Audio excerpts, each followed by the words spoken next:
representen a les caixes d'estalvi que hi ha al nostre municipi. L'Ajuntament s'ha reunit amb els departaments d'obra social d'estes entitats bancàries a la Pobla amb l'objectiu de presentar-los el que ha de ser el centre de discapacitats.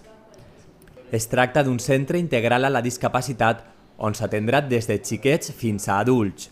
Està format per un centre d'atenció primerenca des dels 0 fins als 6 anys, una secció de rehabilitació i teràpia ocupacional fins als 18, un apartat de respir i oci per als discapacitats i un observatori de la discapacitat amb diferents equipaments.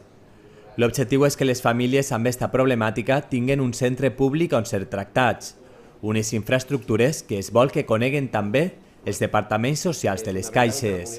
Se li ha presentat l'esqueleto inicial de lo que va ser el projecte.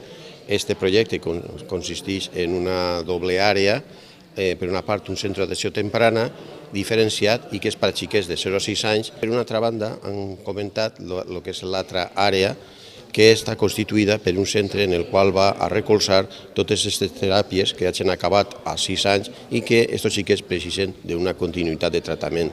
La construcció d'aquest centre s'està fent a l'antiga escola infantil al carrer Blasco Ibáñez de la Pobla. El projecte compta amb pressupost per a fer-lo i estarà acabat a finals d'any. El que es tracta ara és de buscar la col·laboració a l'hora de mantenir el seu funcionament. A més de les aportacions de l'administració, les caixes també poden contribuir.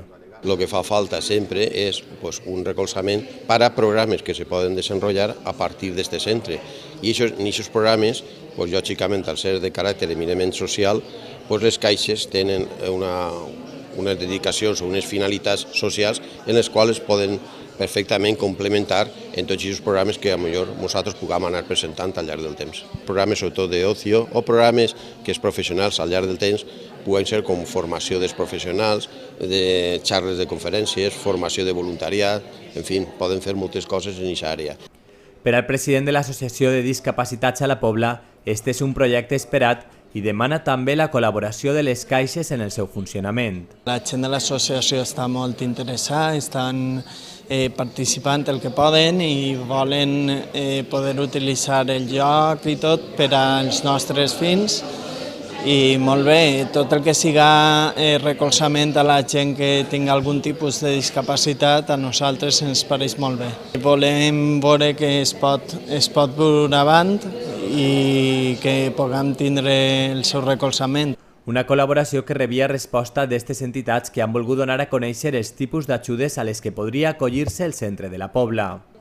L'alcaldessa de la Pobla i el regidor de Benestar Social han celebrat este desdejuni de treball amb 5 de les caixes d'estalvi de la localitat.